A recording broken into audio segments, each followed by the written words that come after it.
like a boss. Looking like a character of a man's dream. That means if a guy likes women who look like pixie fairies, so if you dress up like a fairy, all of a sudden he's gonna start projecting those emotions that he has. Also, it goes down to adornment. How you adorn yourself gives you a whole vibe. So that's why you have to find a look that you want. You're gonna attract guys who like that type of projection, right? If a guy lies about his age, it's a sign of huge insecurity. And I would just highly prefer you to be with a guy who is not as insecure. It's one of the easiest way to tell of how insecure somebody is. Now, again, if he lies about being 5'10", when in reality he's 5'9", that's fine. Age is more important when a guy lies than height. Height is 1 inch is fine, right? But again, like I said with the previous one, income, a guy that lies about his income is actually a smart dude, short term in terms of evolutionarily, because it actually works. But it's a sign of a psycho, okay? It's not a sign of a psycho, but you know what I'm saying? It's kind of like there is white lies where they actually create the impression that they're rich when they're really not, and then there's them saying how much they earn when in reality that's a lie. That's a big difference, okay? Casual sex that usually leads to developing a bond. Just develop bonds with people who they spend time with. If there's a time limit. If that person that you see, let's just say you see them once a week, right, casually for sex, you should notice that after like the 4th date, there should be some kind of connection. After 2 or 3 months of hooking up, this person who have already developed feelings for you and should feel jealous of you spending time with other people. If the guy doesn't feel any type of envy, doesn't want to have any commitment with you after 2 or 3 months, then that's the limit of what he's going to feel for you. At the limit of love that the person's going to have for you in terms of commitment, he has to feel a 7 out of 10 as an example to want a commitment. If he's at a 6 after 3 or 4 months, this person's not going to go any higher. After 2 or 3 months, if the person really likes you, he's going to keep liking you. He's gonna want commitment. So through casual sex, you could potentially create commitment. Narcissism is something that anybody can see. Narcissistic people pretty much expose themselves over time, or sometimes they expose themselves early by saying that I'm a narcissist. Some of the signs are never taking accountability, always gaslighting you, switching things around to you, acting like the victim. And when they got caught cheating, they don't say, sorry, I cheated. They'll say, I cheated because you don't suck my dick, you don't do this, you don't do that. That kind of stuff, right? But narcissistic people, there's no compromise. You would never change them. In fact, when it comes to a narcissistic person, you're the one that changes, not them. With narcissistic people, they don't change, you change, because they will never change. They're like Westbrook. They just one change. Look, this is obvious, but how do you find out if a cheater? Look, it's very simple. Every man that you talk to, tell him how you dated a man who was a cheater. Just tell him that. Tell him how you dated a guy who was a cheater and that he changed. Just say you don't mind. I do believe that guy how you believe that man to change.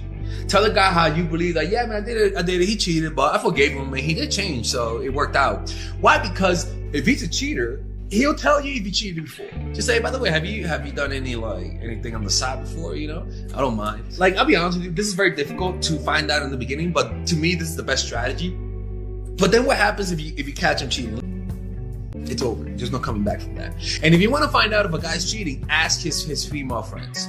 Females will be more willing to tell you the information. No, don't ask me, by the way. I'm not going to tell you. Cheaters don't change. I'm just letting you know. Cheaters don't change. If a guy lies about his age, he's fucking psycho. Okay, he's a fucking narcissist. He's a fucking liar.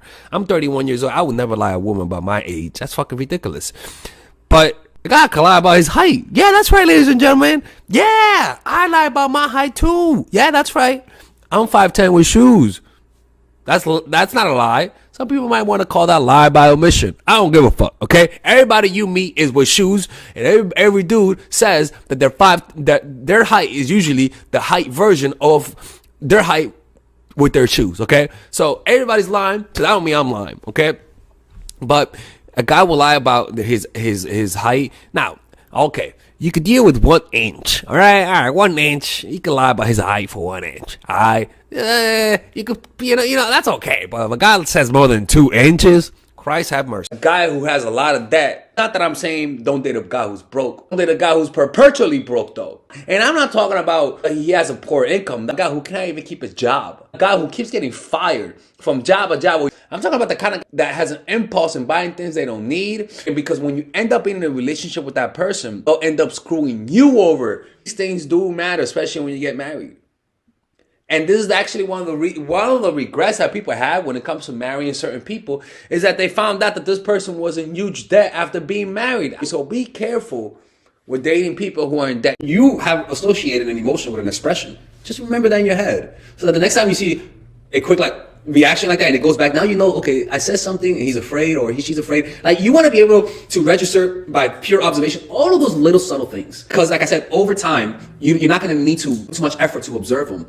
You're just going to have this instinct, this fingertip feel for human nature. There are two types of knowledge of human nature. And general knowledge of human nature comes from having an understanding of humans in general. And then you have specific knowledge of human nature, which comes from understanding one individual. And those two types of knowledge have a symbiotic relationship, where the more you know about one person, the more it adds on to your general knowledge of human nature. The more general knowledge of human nature you have, the more you're able to understand that one person. And it kind of like just like adds up and it adds up. And over the years and decades, you want to be able to reach an old age where you're just able to read people like that. All right, ladies and gentlemen, if you guys ever want to learn how to use your feminine energy to influence people, learn how to use your masculine energy to become more assertive, and also learn how to blend both energies to improve your dating life, your spiritual life, honestly, your relationship life, your family life, your career life, this is the course for you. If I had to make a course for my nieces, I have two nieces, one is 19 and one is 15.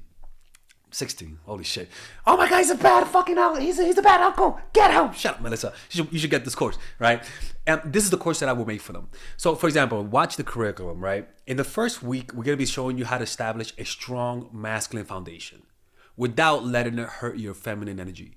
This masculine foundation is a source of who you are, right? It's your bodyguard. Without this, whatever feminine energy you create will be destroyed by the outside, because your masculine is your shield. So we'll talk about goal setting. We'll talk about how to develop a serious attitude. We're going to be talking about how to use more logic, how to use more goal-oriented behavior. It's more how to be a man. Now the next one is how to embrace the feminine energy, right? This one would teach you about how to minimize excessive masculine traits, developing self-awareness, healing abundant feminine energy, regulating your emotion, mastering voice qualities and facial expressions, surrendering control, and allowing pain to be felt. This is honestly, this will supercharge, like Kaioken, your masculine energy.